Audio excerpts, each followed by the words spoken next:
Like if you have a strong posterior chain, like hamstrings and low back muscle, then I don't. I don't know. Dun, dun, dun, dun, dun, All right. One more thing.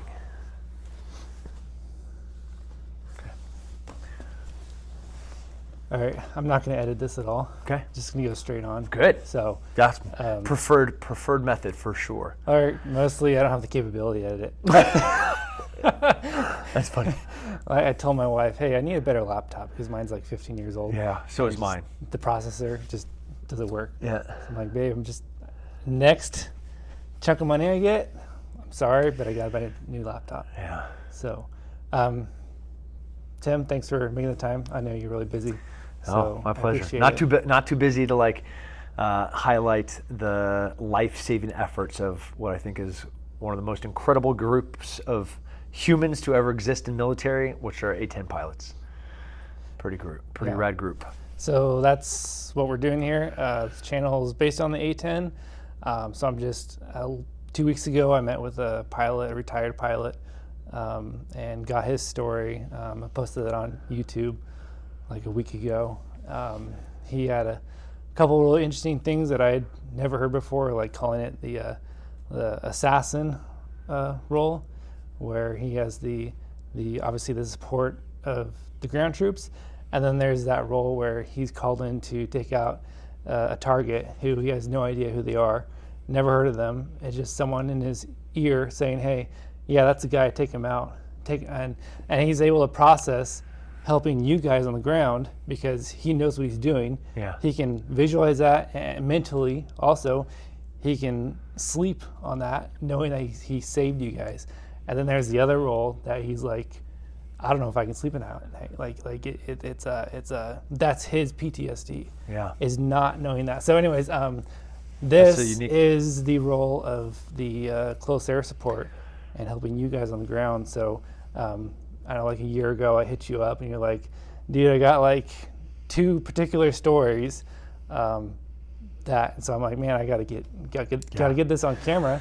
Yeah, and what my dream come true is someday I would love to sit across from, a guy that's potentially could have saved an entire ODA from death. Like one A-10 pilot that's like, oh, I know what to do. Kill all of those bad guys and the good guys live, and did that. It's like that'd be pretty awesome. I'm just kind of chewing on and mulling over what I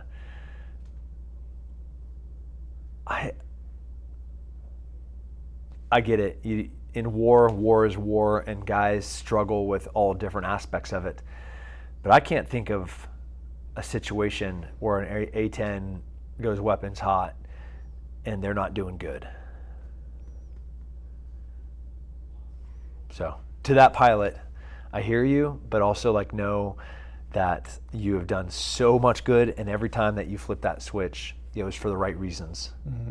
Yeah, and I think that's what he identified, is that because of those reasons he's able to sleep at night. Yeah. So I guess taking back to, I don't want to go too far. I don't want to make this too long. But what's your role been in the military? And just kind of give me a real, highlights of your career. Yeah, short and sweet. I enlisted on 9/11 in a delayed entry program. Walked into the recruiter's office on 9/11, and there was thousands of people in line ahead of me. And then it took a while to finally get with a recruiter. Delayed entry as the AAR came in 2003, and as an 18 X-ray, a Special Forces baby, and went to selection, became a Green Beret. My first assignment was to 7th Special Forces Group, 3rd Battalion, and went to Charlie Company in 3rd Battalion. First deployment was to Iraq, and we were part of a task force that was hunting Zarqawi.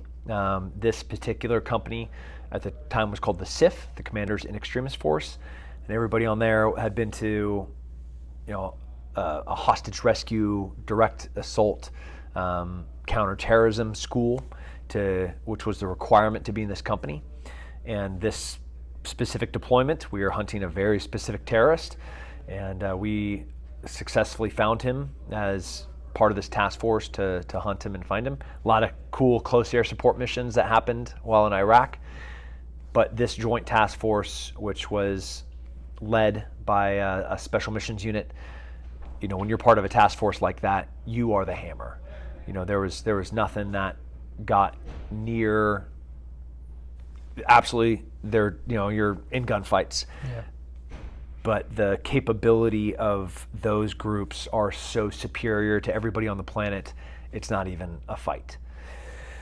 Fast forward, come back, go to Ranger School, go to another school to do direct action, and then go to Sniper School, Special Forces Sniper School, and then deploy to Afghanistan in a sniper role, part of the coalition. So this was a really unique. Me and my sniper partner got, we were like strap hangers to a battalion that got deployed, a battalion of special forces guys, and we were not part of that battalion. We were volunteers to go as snipers to support their deployment as we were there. The coalition, which was comprised of Australian, British, Czech, French, a variety of our allied partners, mostly NATO, that were having special operations units deploy. Our job was to interface with them and go on missions with them. My partner, for some personal reasons, ended up not being able to complete the deployment, and I ended up being by myself, which was, in all of the weird and odd deployments that a lot of us have had, this one was pretty unique, where I wasn't part of it. I wasn't part of an ODA. I wasn't part of a company or a part of a battalion. I was literally there by myself. So I had a sergeant major that was helping interface and assign with all the different coalition units. And as a unit would get a mission, I would get kind of attached to them. And that is ultimately where I got to see A-10s do the beauty that they can do, was on this deployment to Afghanistan. Do you have, can you kind of walk me through what happened when the A-10s, is that you guys are getting ambushed? What kind of emotions are going through you guys when you're waiting for that support to come in? Yeah. And can you walk me through? So very wisely, I don't remember if he was a major at the time, but Major Warlock and Major Kevin Key, they were the ground force commanders for one specific mission where we were escorting a company of Czech special forces to Firebase Anaconda, and we were bringing, this base was uniquely positioned in the worst way possible. It was very difficult to get air resupplies to this fire base. So we were going to bring in a huge resupply that was going to prolong sustainment for them for the entire winter months.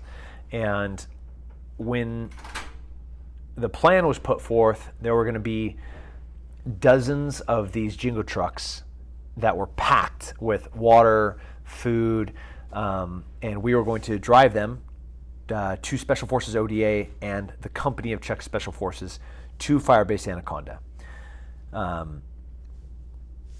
Those two commanders, Key and Warlock, had pre-positioned close air support in areas that they knew we were going to be getting into ticks. So whether we were going to be ambushed or we were going to do recon by fire, whatever was going to initiate the gunfight for the troops to be in contact.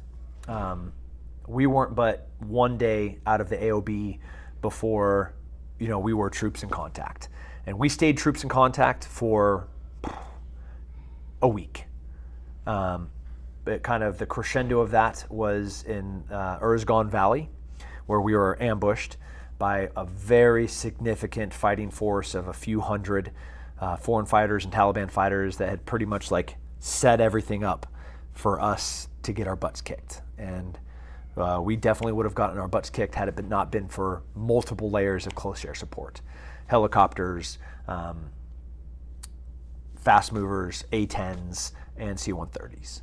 And those guys saved our lives.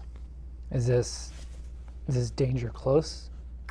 So going in, there were our JTAC was hammering enemy positions, machine gun nests up on the mountain.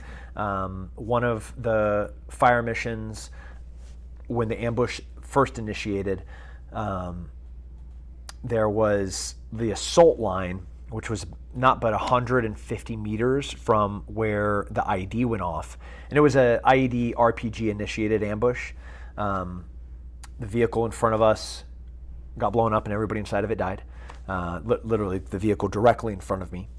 And that was the beginning of... This was a ANRAP, or this was a civilian vehicle? No, this was a Humvee that the ANA was using. Okay.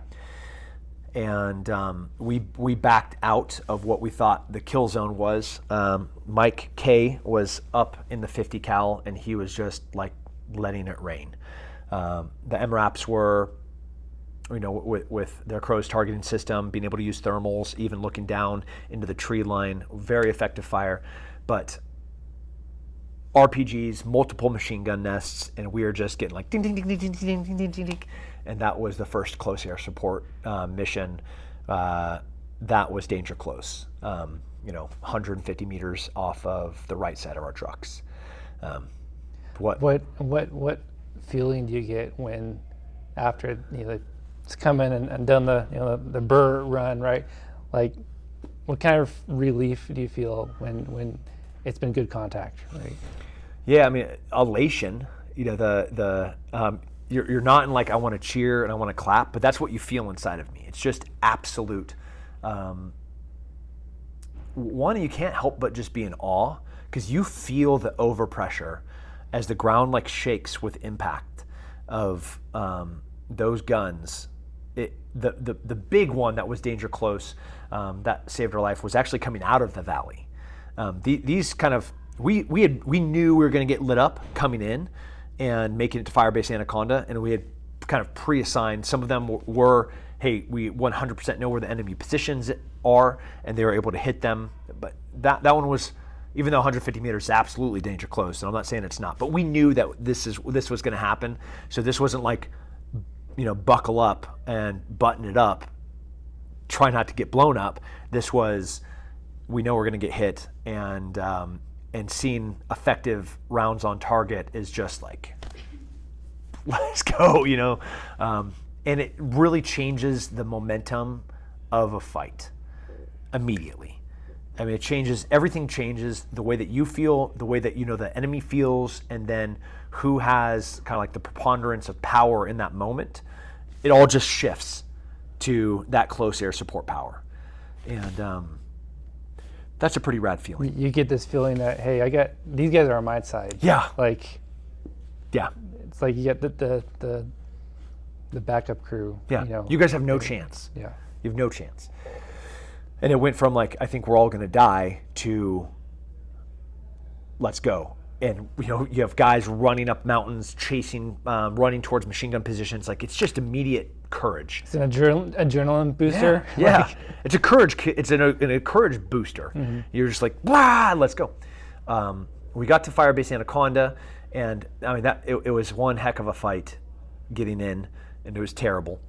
And we knew that when we were going to leave to go back to the AOB, after we dropped off the resupply and all of the Czech special operations, that we were going to be very vulnerable to going back to the base. And there were only a couple of ways out of there. So, they could set up between two different positions, and they were also able to, whichever way that we came out, the other fighting force would be able to pivot and move and flank us. So again, the commanders had set up multiple layers of close air support, and This is the A-10s doing exactly what they're built and designed to do. No, there weren't any tanks, but these were definitely like built-up fighting positions that they had set up just outside of the village, outside of Firebase Anaconda. So when they ambushed us again, when those, this was a danger close mission. You know, the tree line was 75, 100 meters off the side of our trucks, and that bird came in. I mean, trees that were like a foot wide turned to just disappeared. It looked like powder, like not splinters like in the movies. Like when, I mean, there were trees and then there were no trees. There were a whole bunch of muzzle flashes and guys standing up to try to engage us, and then they just ceased to exist. It wasn't like, you know, like pink mist in some movie. They just no longer existed. It was like that dumb Marvel movie when he snapped his fingers and they just turned. They were there, and my brain can't even like process. Huge, you know, I don't know, 50, 100 fighters along this ambush line, and then zero. It was just gone. They're no longer existed. Neither did the trees exist. They're just gone. That's wildly awesome. Do you, I guess, moving forward with the, I mean, I know warfare is changing. Obviously, the A-10 is being, staged out. It's being replaced by who knows what. I mean, what? I doubt we'll be fighting an insurgency, but what other platform could do that? I mean, I know Apache, you know, definitely does a lot of that close air support. F-16 with their 20 millimeter, not to the extent that the A-10 is, but I mean, what else out there would be able to replace the A-10? I mean, you see a lot of different capabilities being attached to drones. None that are like the A-10. Nothing currently in all of the different variants and adaptions of all sorts of different fixed-wing drone assets can do what the A-10 does. When you look at Eastern Europe, the trench warfare, the armored, especially at the beginning of the invasion, like one A-10 would have changed everything. And there is that meme, first couple months of all the armor lined up for like miles, and it was viral. Everyone's like, yeah, where's the A-10? Hundreds of millions of dollars. An A-10, and we also owned the air at the time. The A-10 would have eviscerated every armored element that was coming towards the west from the east in an hour. It would have taken longer because he would have just had to land to reload. But like it would have just been a massacre. I mean, there is the element of air defense, right? And obviously, Taliban didn't have air defense, so the A-10 was able to, utilize all of its arsenal for the mission. Ukraine, Russia has more sophisticated air defense. Would have been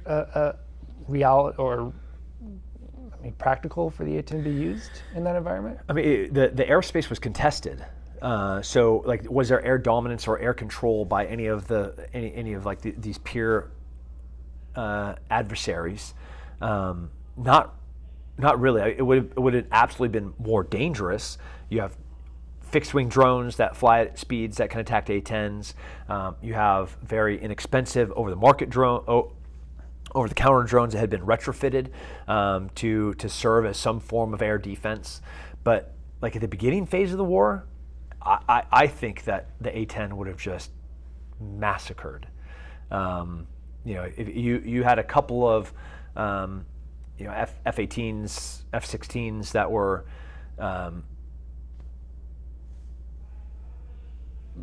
controlling that air, it only would have taken a few, and then let those A-10s do what A-10s do, which is destroy armor. It would have been a pretty short fight. So moving to the Pacific, depending on who you talk to, people say China is like to say near peer. I would say they are practically a peer at this point. But you look at that theater. Obviously, we have A-10s in South Korea right now. How practical is it for the A-10 in that if war were to break out of some type? Yeah, I mean, if we were going to run simulations and start modeling what like an invasion in Taiwan would look like, and obviously it'd be a very closely contested battle for air control, and A-10 doesn't bring a lot of value in controlling that airspace. What they can do is that invasion party, what would be armored and amphibious vehicles and boats, the A-10 would just dominate. So I think we'd have to put a tail hook on it first, so it can. Yeah, that'd be cool. How much runway does an A-10 need to take off? Well, it depends. Is it catapulted? Yeah, be pretty cool. Can you That'd be imagine? interesting. Like, talk about the most epic.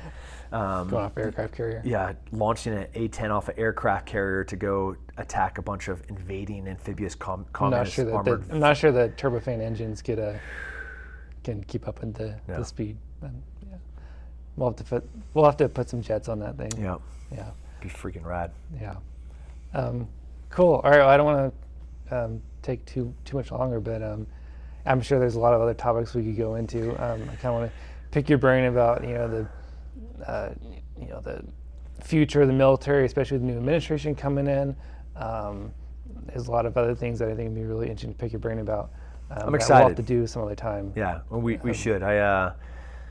We can just do a Zoom call or something. Yeah, not that my role is going to be important, but I'm in a role right now where I'm able to see some of the transformation that's going to be taking place, and I am honestly so excited to know that the warfighter and the deterrent of wanting to have a powerful, strong, lethal fighting force is the focal point moving forward. Nothing else matters besides who is the most lethal fighting force on the planet. Like, that is your metric of measurement, and if that is your litmus test for everything that you do in the entire military, brother, dude, like we are going to be off to a good start. Mm-hmm. Yep. I'm pumped. Yeah, I mean, without getting too political, I would agree. Yeah, it's pretty cool. Awesome. Well, thank you for your time. Yeah, thank you, man. Call it a wrap. Sick. Sweet.